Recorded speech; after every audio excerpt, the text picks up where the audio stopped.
Hey guys, NW Order for Life here for Parasyte The Maxim episode 4 review. A little late this week, but I had some stuff going on, so sorry.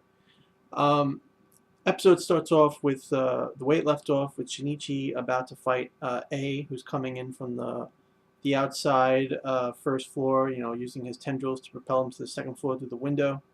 Shinichi's surrounded by the barrier that he made. So Migi and A start fighting with their scythe-like tentacles. And while that's happening, Shinichi is walking closer and noticing that he's not getting hit because every time he comes, the enemy A comes close, Migi just, protects him, like, with the sights and stuff tendrils, like the scythe-like tendrils. And Shinichi, ponders if he should, actually take the chair leg that he has in the back that's ready to use as a weapon, and if he should, kill the guy because it's still a human that the parasite is infecting. But Migi tells him, like, no, he's not human anymore. The human part of him is dead. And Shinichi decides, it's either him or me, and he chooses to fight and he gets in close to A, and he just stabs him right in the chest area. And A says that a vital artery is hit, and you can see the blood like spouting out of the chair leg.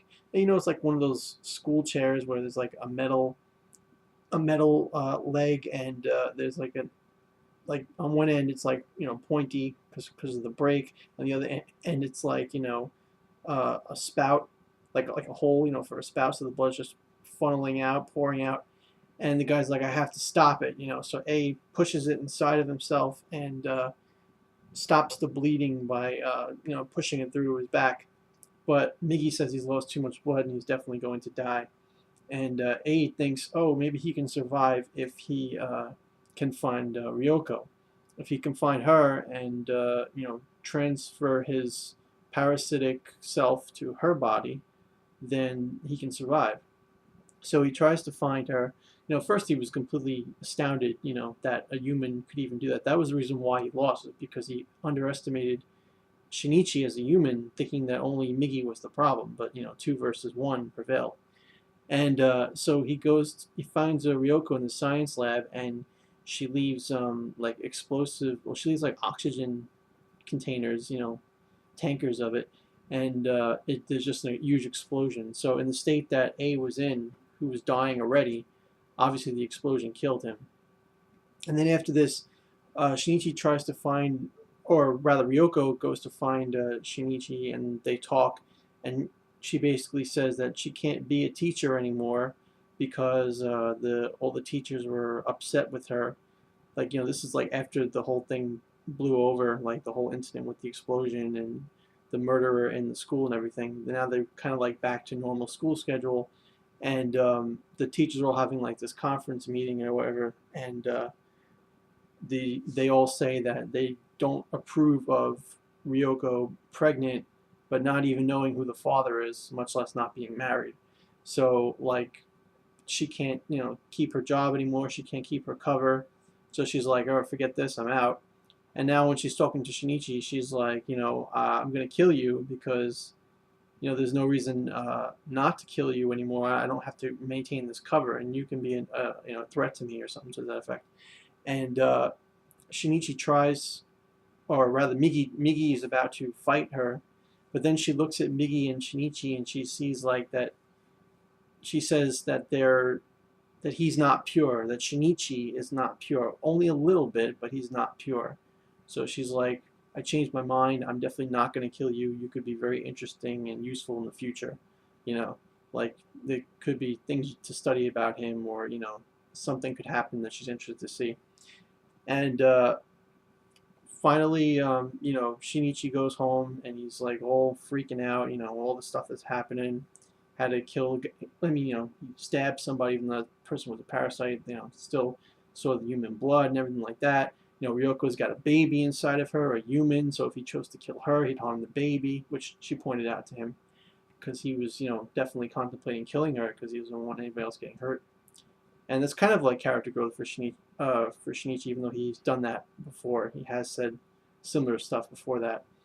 But now he's home, and his mom and dad are going to go out on vacation, and he's freaking out like, "No, you can't go. You can't go. You know, there's these mincemeat murders everywhere. You know, I definitely don't want you to go." And the mom is like worried. She's like, "What's wrong with you? You haven't been yourself at all lately." You know, because there was a couple scenes in the episode where he like, tells her to knock before she enters because Migi is doing stuff he doesn't want Migi to see, and in dinner time he's not eating as much as he should, or whatever it is. Just the little differences. I don't know if it's not eating much or if he's eating too much, but the little differences are showing, and she's concerned and she doesn't know what's going on. He's got an attitude, and keeping secrets. You can tell, and the mom's getting a lot of development in this episode, and she basically decides that she won't go, and for her son. And then the next morning, as Shinichi was thinking about it, he was like, "Oh, you know what? It's probably a better idea for her to go to get away from all the crazy enemies here that want to kill me. Go ahead, Ma. Go. I was thinking about it. Go." And then she really gets upset, like, "What? So now you don't even care about me? Yesterday you were worried that I was gonna die, and now you're saying me and your father don't matter." So it's like, she's blown away. She's this 180 turn in his, thought process and what he's doing.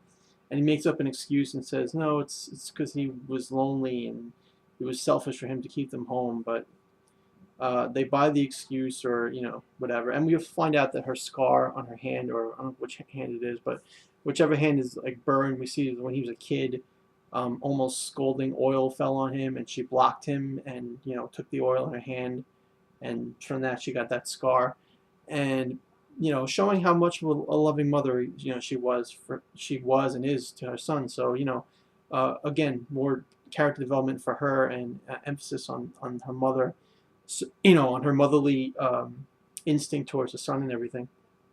And the fall's just like, whatever, he's a kid, he'll get out of it, he'll be fine, let's go on the vacation, we'll be good.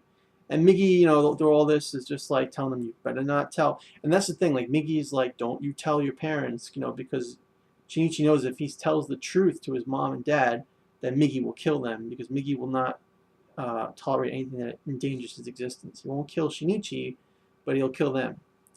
And at least this is what Shinichi believes. And basically, we see that the parents leave to go on their thing, and Shinichi is in with Migi, and they're trying to figure out, what to do about Ryoko. And Ryoko is seen at the end feeling her stomach and saying it kicked, or I don't say it kicked, like it is movement inside my stomach or whatever she said. So she's pregnant with the kid, and the kid is kicking. So, and it was a pretty good episode. Ryoko got her character development, and Shinichi got some character development, and the mom got highlight, and the parents are leaving. So is something going to happen to the parents? What's going to happen? Because things don't just go the way they should in this show. There's always this surprise, crazy stuff that happens. And Migi was being cold and calculating as usual. So yeah, I think it was a decent episode. Not the greatest, not too much action. I give it like a 7 out of 10. And yeah, so thanks for watching this review of episode 4, Parasyte The Maxim. Be sure to rate and tell me in the comments what you think about the episode or characters or anything. And subscribe to my channel for more Parasyte The Maxim reviews and other anime reviews in the future. Thanks. Have a great day.